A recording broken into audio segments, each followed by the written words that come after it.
She took a job cooking for cowboys on a ranch, not knowing one of them owned the land they stood on. Snow was falling hard over the Montana plains, thick as silence and twice as cold. December had sunk its claws deep into the land, frosting the brittle grass and clinging to the wooden beams of the Stone River Ranch like old sorrow. Wind screamed between the outbuildings, rattling loose shingles and stinging any skin foolish enough to show. May walked straight into it. Her coat was too thin, patched at the elbows, and her gloves were mismatched, one wool, one leather. But her spine held straight, and her eyes burned with a kind of fierce defiance that only women with nothing left to lose ever truly mastered. A satchel hung from her shoulder, and her boots left sharp prints across the frozen mud of the ranch yard. She stopped in front of the cookhouse, where a group of cowboys were gathered near the open fire, passing a flask and laughing low through chattering teeth. They looked up as she approached, the laughter fading one by one as they took in the sight of her. A woman, alone, asking for something in a place that gave nothing easily. A tall man stepped forward, older than the rest, with a graying beard and suspicion etched deep into his brow. His voice was gravel wrapped in whiskey. "This here's a workin' ranch, miss. Not a place for strays or stories." "I'm not a stray," May replied. Her voice was steady, low. "And I ain't here to tell stories." He looked her over.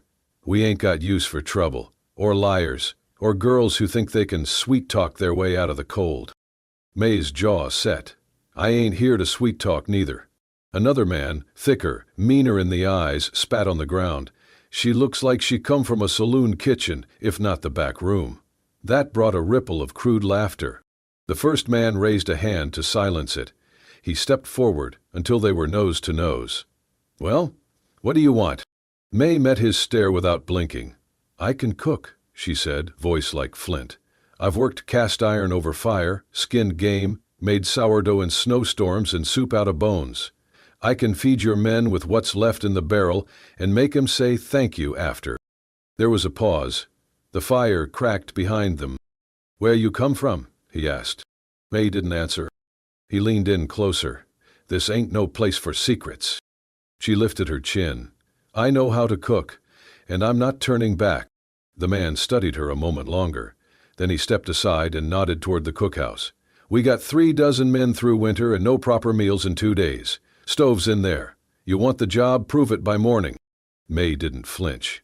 "I'll need flour, salt, a dry towel, and a little respect. Wouldn't kill you." He grunted, half a laugh. "We'll see about that last part." As May stepped toward the door, her eyes passed over the group again. Most looked away, some smirked, others scowled. But one man didn't move at all. He leaned against the post, arms folded, tall, with a dark coat and a brimmed hat pulled low. The only thing visible was the sharp cut of his jaw and the flicker of something unreadable in his eyes. He didn't speak, didn't scoff like the others, just watched. May's gaze met his for a moment too long before she pushed open the cookhouse door. Inside it was dark, cold, and smelled of grease gone sour. Pots rusted on the sideboards, a few empty tins lay scattered like fallen soldiers. But the stove stood tall in the corner, and May felt something like stubborn hope stir in her chest. She hung her satchel on the hook, rolled up her sleeves, and began. Outside, the man in the dark coat, Caleb, kept his arms crossed. He had known her face before she spoke, had seen her once in Billings years ago when she worked behind the kitchen doors of Rose Bell, that painted-up place, where decent men whispered lies and left their honor outside. She had been dragged into the room one night, accused of stealing a drink, or maybe just standing too tall. A man twice her size had grabbed her by the wrist. She had not screamed, she had not cried. She had just stood there, spine like iron, eyes full of fire, daring them to strike her down if they meant to. He had watched from the shadows then, done nothing, and now she was here, snow in her hair and defiance in every step. He said nothing, just turned back toward the bunkhouse, the firelight flickering behind him. A storm was coming, outside and in, and it had her name. May rose before the moon had fled the sky. The cold bit into her bones as she pulled on her boots and coat, the same threadbare ones she had arrived in. Snow had drifted against the cookhouse door overnight, and it took her shoulder and a hard push to open it. Inside, the air was colder than outside until she got the stove going. She chipped ice from the water barrel, fed the fire with pine kindling, and waited until the heat began to chase the breath fog from the air. Her fingers stung, her back ached, but she moved like a woman who had lived through worse and planned to keep living. 15 cowboys meant 15 mouths. She mixed the flour into stiff dough, sliced thick strips of salted pork, and fried them slow over cast iron. The biscuits were hard-edged but hot. She served them with coffee strong enough to wake the dead. At first, the men muttered. One asked where the real cook was. Another laughed too loud and said she must have poisoned the beans. By the third morning, they came early to the benches. They scraped their plates clean and passed the coffee pot like it was treasure. No one praised her out loud, but they ate every crumb. May worked quietly, efficiently. She cleaned the pans herself, scrubbed the table, and even swept the ash from the corners of the cookhouse when no one asked her to. Caleb was always there before the others. He never said much. Just stepped into the cookhouse around the same hour each morning, lifted the logs into the firebox without being asked, and left without ceremony. She'd nod in thanks. He'd tip his hat, barely. He avoided her eyes. May noticed. He spoke with the others, sat with them at meals, but with her there was a silence, not the kind that spoke of judgment, but of distance, like he was holding something behind his eyes and didn't trust it to stay buried if she looked too long. And yet, he was the only one who carried an extra bucket of water without being told, the only one who left a new bar of soap by the wash basin when hers wore down, the only one who straightened the step when it iced over, after he saw her slip once near the woodpile. It was a strange kindness, wordless, but steady. One evening, May was hauling a bucket of melted snow across the frozen yard when her boot caught on a slick patch of ice. She slipped hard, the bucket flying from her grip, water splashing across the white ground. The breath knocked out of her chest, pain spiking up her wrist as she hit the ground. She hissed, biting her lip to keep from crying out. Before she could sit up, arms wrapped around her shoulders. Caleb. He had crossed the yard in seconds, faster than she thought a man could move. "You all right?" he asked, voice low. May blinked. His face was close, framed by the dark brim of his hat. His hands were warm through his gloves, holding her steady. She nodded once, breathing shallow. "I'm fine." He helped her stand, one hand braced on her elbow, the other supporting her back. When she was upright, he let go immediately and took a step back, like he had crossed some invisible line and was trying to return before it cost too much. May looked at him. He looked away. "Thank you," she said, voice quiet. He only nodded and turned back toward the barn without another word. That night, as she sat near the stove, cleaning her scraped palm, she thought about the way he had looked at her, like she was someone he recognized but could not name aloud. He had the air of a man keeping his distance, not out of disdain, but fear, or maybe guilt.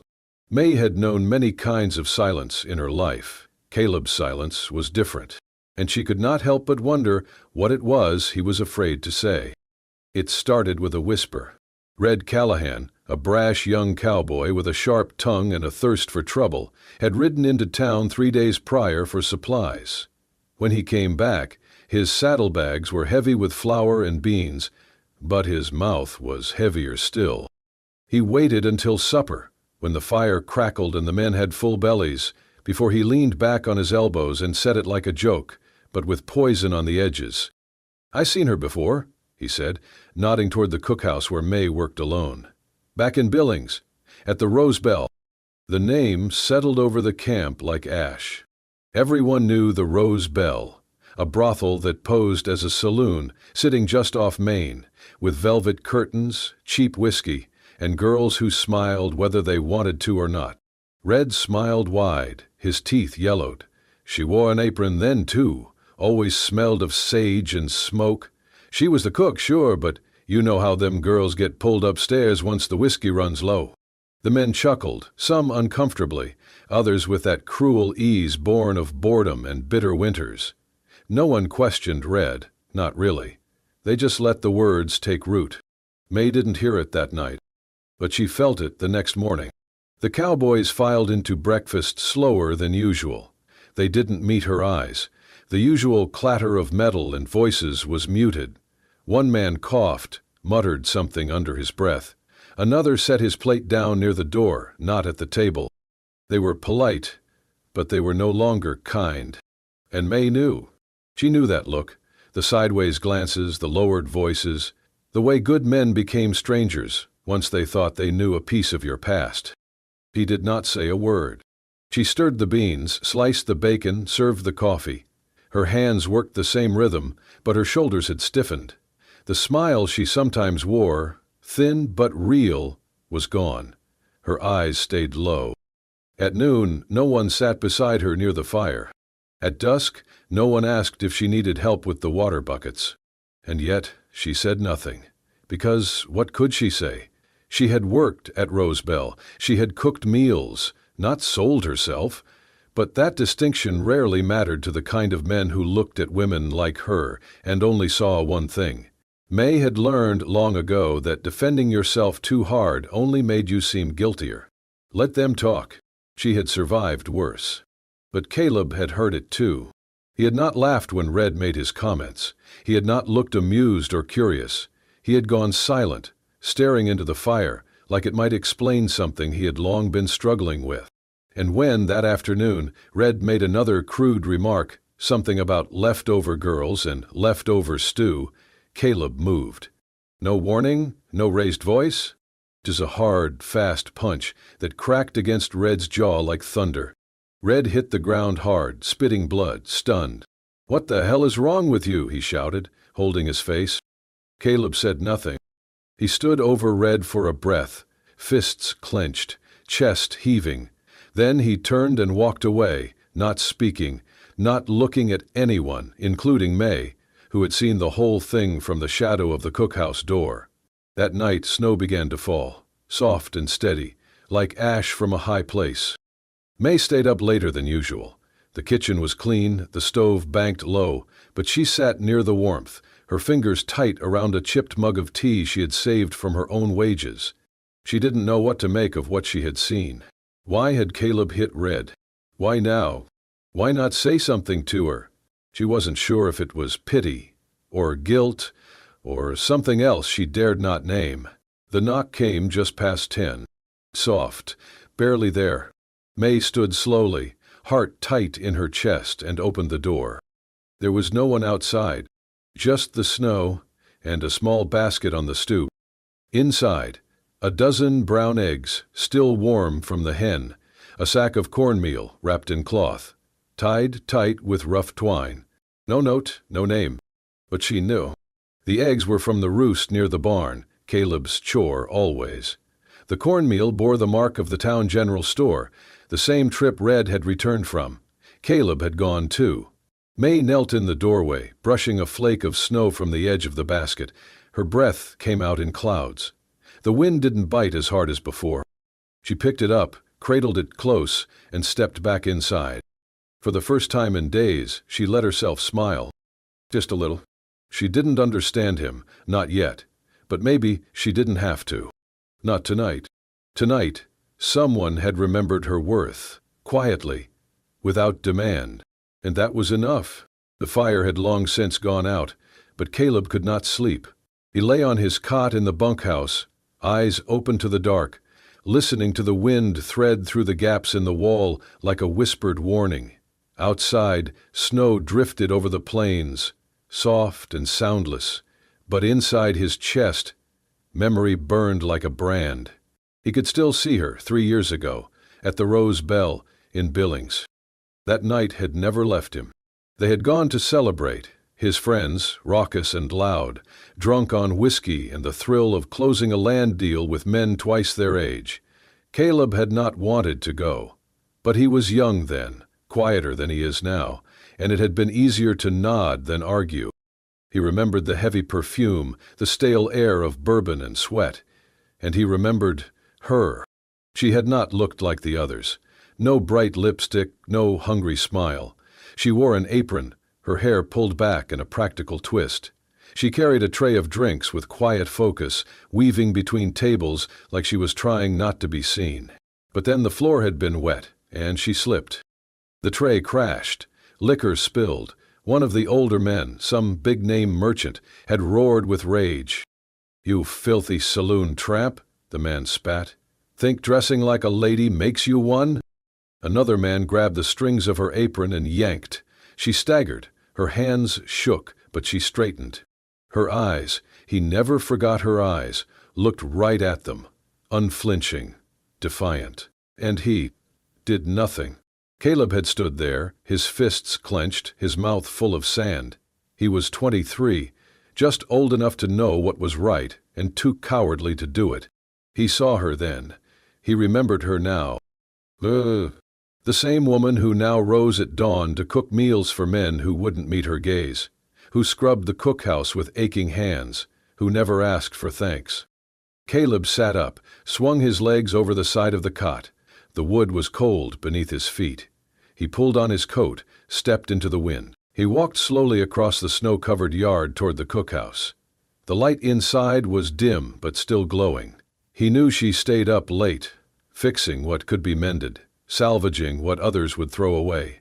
He crouched and laid a bundle of dry wood on her stoop. No note, no knock. But tonight he did not walk away. He stepped behind the red brush growing near the edge of the wall and watched through the faint opening in the canvas curtain. She sat near the stove, mending the frayed shoulder of her work shirt, her brow furrowed with focus, her fingers careful and quick. There was something reverent in her stillness, like the world had always hurt her, but she still met it with quiet dignity. Caleb felt shame rise again, thick and bitter. In her he saw everything he had once lacked: courage, pride, survival. He had stood by once. He would not do it again. Inside the cookhouse, May paused. She stared at the flame for a long moment, then backed down to her needle. Her shoulders tightened. She remembered him. She had seen him that night in Billings, not just standing there, but watching and choosing silence. She had not hated him for it, not exactly, but she had resented the hope, brief and foolish, that someone might speak for her when her own voice had been drowned out. And yet, since she had come to Stone River, it was Caleb who helped her lift the heavy water pots, who chopped extra wood for her fire, who left things without ever asking for thanks. He never said a word, but he never walked away either. May's heart beat heavy in her chest. She did not know what to make of him, and maybe she did not want to know. But then the fire came. That same night, as snow began to fall in heavier flakes, a gust of wind from the north swept through camp. Someone had stacked dry timber too close to the rear of the cookhouse. A stray ember from the stove, too small to notice, caught the pile. Within minutes, flame roared up the wall, crackling like fury set loose. Yelling broke through the night. Men scrambled. Someone banged on doors. But May, exhausted, had fallen asleep on the cot near the stove and did not stir. Until Caleb came. He did not wait. He crashed through the smoke, pulled his coat over her, lifted her in his arms and turned his back to the fire as it licked down the wall. Sparks caught on his sleeves. The heat burned his cheek. But he held her close and did not stop. When she awoke, coughing against his chest, her eyes opened to find his face, so close, so raw. He looked down at her, and in that gaze there was no shame, no memory of who she had been or where they had met. There was only the now, the girl he had once failed, and the woman he refused to fail again. The days grew colder, and the snow packed tighter over the hills like white wool stitched into the earth. Each morning, before the bunkhouse stirred, Caleb came to the cookhouse. He would mumble something about needing coffee or checking the firewood, but May knew the truth. His eyes always drifted toward the small, black kettle on the back burner, the one she filled with leftover soup from the night before. Every time he came in, his hand would hover, just for a breath, then curl around the warm handle of the tin cup she had filled minutes before. Huh? He never thanked her aloud. She never pointed out that it had been poured before he arrived. It was a strange peace, unspoken, but not unnoticed. May had begun keeping a small ledger tucked under the flour sacks, not for numbers, but for memories. Her mother's handwriting, once scribbled on scraps of linen, now faded from age, was slowly being copied by May's own calloused hands into neat, determined lines. Cornbread without sugar, beef stew with root vegetables, molasses pudding thick enough to make a cowboy sit still. Recipes, yes, but more than that, dreams. One day, perhaps, a little place of her own, a kitchen without stairs, a sign that said, "Welcome," and meant it. She was stirring a pot of onion broth when Caleb stepped in again, snow dusting his shoulders. "Coffee's hot," she said, not looking up. He nodded, moved toward the counter and picked up the tin cup already waiting.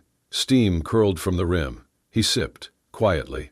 After a moment, she asked without turning, "What did you used to think I was?" He paused, then, slowly, set the cup down. "I thought you were strong," he said. "Even when I first saw you, at the bell. You didn't flinch." She stopped stirring. He added, quieter, "But I also thought I was afraid." "Of me?" she asked. "Of myself?" he said. "Afraid of what it said about me, that I stood there and watched, afraid I was no better than the men who laughed." The silence that followed was not cruel. It was heavy with history. Then he said, "I've thought of that night every day since." She turned, finally. Her eyes found his. "Why tell me now?" "Because I owe you more than soup and split wood." May stepped forward, wiping her hands on her apron. "Is this what you do, carry guilt and hope it turns into redemption?" Caleb winced. "I do not know what I am doing. I just know I want to be something better than I was." She studied him, the man who had become less of a mystery and more of a question. And maybe that was why she asked, gently, "So who are you now, really?" He hesitated, then exhaled slowly. "I am Caleb Stone." May blinked. "Stone? As in Stone River Ranch?" He nodded. "My father owns it. I was raised here, but I left after the war. Came back last spring and asked him not to tell the men who I was. I wanted to work, not be handed something I didn't earn." May's face went still. "So all this time," she said, voice low, "you've been watching from behind a mask." "No," he said, stepping closer. "I've been trying to earn your truth with mine." She shook her head, backing away. "You men, you all wear faces, pretend to be better than the last, but you're still watching, still deciding what a woman is worth based on her past." "Not you," Caleb said. Her breath hitched. "Then why lie?" "I didn't lie," he said softly. "I just didn't lead with a name that never fed a horse or built a fire." She looked away. Outside, the snow had stopped, but the cold pressed closer. May turned back to the stove, stirred the soup again. Caleb waited. Finally, she ladled some into a bowl and set it on the table. "It's hotter than before," she said, "but it cools fast." He sat, slowly, took the spoon in hand, and with a gentleness she hadn't expected, he said, "So do most things worth waiting for." May said nothing, but she did not leave the room, and she did not turn away. The dawn was a pale smear across the snow, barely breaking the long shadow of the ridge, when May packed her things into a canvas satchel. Her hands moved in practiced silence, folding her one spare apron, tying a scarf around her hair, tucking the leather-bound cookbook beneath her arm. She left the fire untended, the coals cold from the night before. Her boots crunched softly as she crossed the frozen yard. The bunkhouse was still quiet. Even the horses had not begun their restless stamping, just wind whispering, like regret. May paused by the cookhouse door, her gaze sweeping the porch where Caleb sometimes stood before sunrise, pretending to sip coffee. There was no sign of him. She let out a breath. Her heart didn't ache. It burned, like something was being torn from bone. Inside, the shelves still held her jars of pickled onions, her spices wrapped in waxed paper, a loaf of bread cooling too slowly to matter. But it was not hers. It never had been. This had always been someone else's ranch, someone else's fire. She left her key, just a bent nail on a string, hooked beside the stove, and she walked out. Caleb did not sleep that night. Snow had started falling again, dry and restless, flitting in thin flurries that caught in his hair and melted down the collar of his coat. He stood outside the dark cookhouse for hours, watching the smokeless chimney, the still windows. He had said nothing when she left, not because he did not want to stop her, but because he knew how many men had tried to trap her in soft words. He would not be another. Instead, he stayed up, hollowed by silence, thinking of everything he should have said and never did. The fire in his chest was not just guilt. It was the ache of a man who had come too late with too little. When the snow thickened, he turned inside, sat at the narrow table May had scrubbed clean every morning, and reached for the old book she always kept near the flour sacks. Her mother's recipes, her dream. He hesitated, then tore a page from the back, a blank one, and began to write. The letter was short, but it cost him more than anything he had spoken aloud. If I were someone else, if time could be rewound like a reel of thread, I would be the man who knelt to wipe that floor for you, not the man who watched and turned away. You stood taller than I ever have. You still do. I do not ask you to forgive me, only to know this. When you stepped into my fire, it was the first time I felt warm. Caleb. He folded the letter carefully, slid it inside the front cover of her cookbook, and left it on the edge of the kitchen table, where she would not miss it if she ever came back. But he did not expect her to. Not after everything. May found the letter on the third night. She had made it only as far as the boarding house in town, her savings enough for 1 week's cot and cold tea. The cookbook had been tucked into her bag, unread, unopened, until now. She had been trying to rewrite a new soup on the last page when she felt the thin edge of paper slide free. She unfolded the letter slowly, read it twice, then pressed it to her chest and closed her eyes. Outside, the snow howled against the thin window panes. Wind screamed like a storm without end. But inside her, something softened.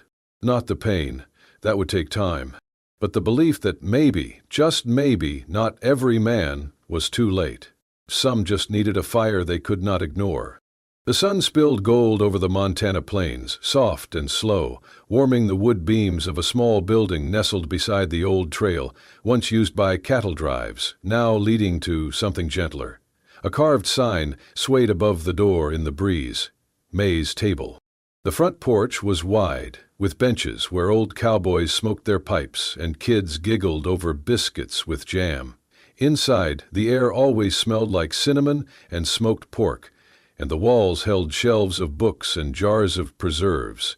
The long wooden counter held a fresh pie every morning, and behind it, always, was May. Her hands were firm, her laughter easy now. She no longer flinched at raised voices or loud boots. She wore her apron with pride and kept a painted tin by the window, labeled Dreams, where she taught local girls to save what little they had for something that mattered. Outside, Caleb dug in the herb garden, his sleeves rolled up, hands thick with soil. He spoke to the basil like an old friend and trimmed the tomatoes with the care of a man who knew what it meant to start over. He still did not speak much, but when he looked at May, it was without shame or shadow. Every Saturday, children from the village gathered by the back door. May taught them how to knead dough, how to tell when the oil was too hot, how to laugh when flour landed in your hair. She told stories while she stirred the stew and never once mentioned the past, unless someone asked. Sometimes travelers would stop in.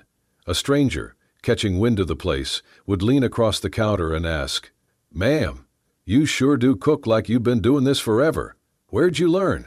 May would wipe her hands on her apron, glance at Caleb as he sliced onions behind her, and smile. "I used to cook for drunks who never knew my name," she'd say, "but now, I cook for a man who looks me in the eye." And that was enough. No one asked again. The day of their wedding was small.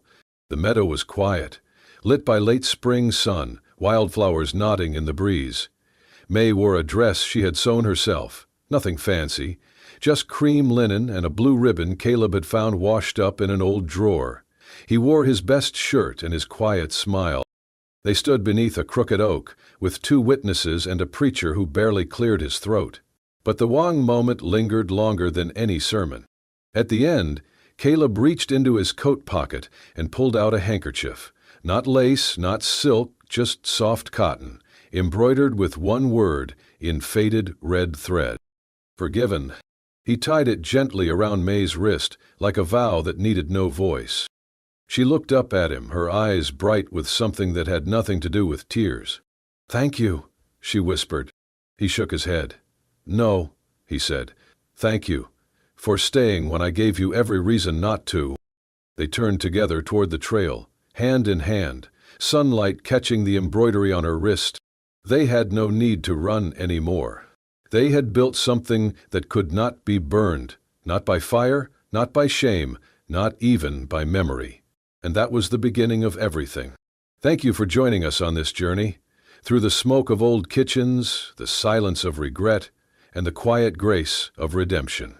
May and Caleb's story reminds us that the past does not define who we are, but what we choose to become, that love, real love, does not ask for perfection, only truth, and the courage to stand beside it. If this story moved you, there are more waiting in the wild. Subscribe to Wild West Love Stories for unforgettable tales of grit, passion, and second chances, set in a land where the wind speaks of old scars, and every heart has a frontier. Hit that subscribe button, ring the bell, and ride with us, where love ain't always pretty, but it's always worth it.